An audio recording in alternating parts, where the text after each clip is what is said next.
Sewaktu kecil, saya sering diceritakan oleh para pini sepuh, para mbah-mbah saya bahwa Indonesia suatu hari nanti akan menjadi negara yang sangat makmur. Hal ini adalah bagian dari banyak nubuah. Nubuah adalah sesuatu kejadian yang meramalkan masa yang akan datang tentang bangsa Indonesia. Sama seperti Rasulullah Muhammad SAW sewaktu menggantikan nama kota kecil yang namanya Yastrib, yang penduduknya sebagian besar buta huruf, di mana dia menyatakan suatu hari nanti kota ini akan menerangi dunia. Dan beliau mengawalinya dengan mengubah nama kota tersebut menjadi Madinah Al-Munawwaroh atau kota yang bercahaya. Menjadi kota ilmu, menjadi kota agama, menjadi kota pembawa penerangan. Itu adalah nubuah yang Rasulullah hadirkan untuk penduduk Yastrib dan untuk dunia. Di Indonesia, dalam narasi Prabu Jayabaya mengatakan juga hal yang sama. Indonesia akan menjadi negara makmur, Kerto Raharjo atau sejahtera, ijo royo-royo, ketika semuanya tentram dan tertata. Bagaimana menatanya? Maka ada 4 hal yang menjadi ciri awal kemakmuran Indonesia. Prabu Jayabaya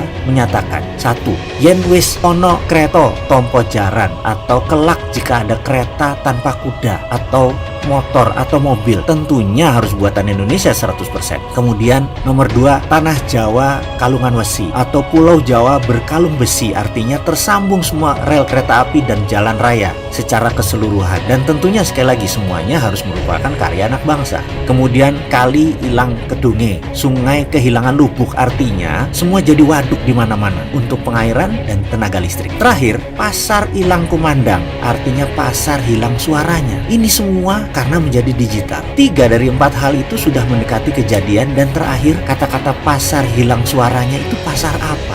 Pasar basah kah yang hilang? Pasar tradisional kah yang hilang? Rasanya tidak bisa dalam waktu singkat menghilangkan pasar tradisional. Namun ada pasar yang tidak banyak, hanya perlu 1 saja hadir bisa mengagregasi semua pasar. Apa itu? Yaitu pasar equity atau pasar modal. Bayangkan, ada 30 juta UKM di Indonesia yang memerlukan modal, dan ada 50 juta individual investor yang kecil-kecil yang memerlukan pasar UKM tersebut. Apa yang terjadi kalau yang dimaksud Prabu Jayabaya adalah pasar equity untuk UKM? Ini adalah pasar yang dahsyat karena menghubungkan dan menggabungkan 60% komunitas di bawah bergandengan tangan menyelesaikan masalah keuangan, baik keuangan UKM dan keuangan individu. Ini bukan pinjaman berbasis bunga. Pasar equity adalah pasar pembiayaan berbasis bagi hasil. Jauh lebih besar untungnya dari bunga deposito, jauh lebih menguntungkan karena investasi langsung.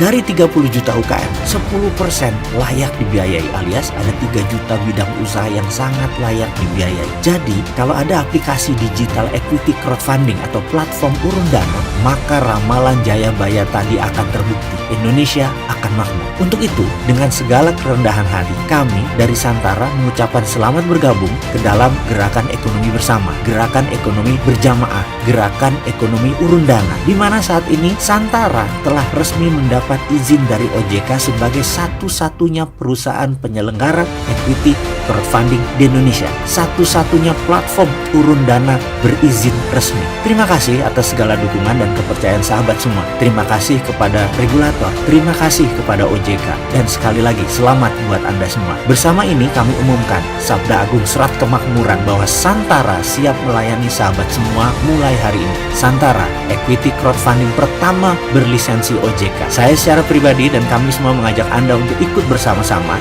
naik kapal kami, bergabung dalam rencana men-skill up ekonomi Indonesia. Klik santara.co.id.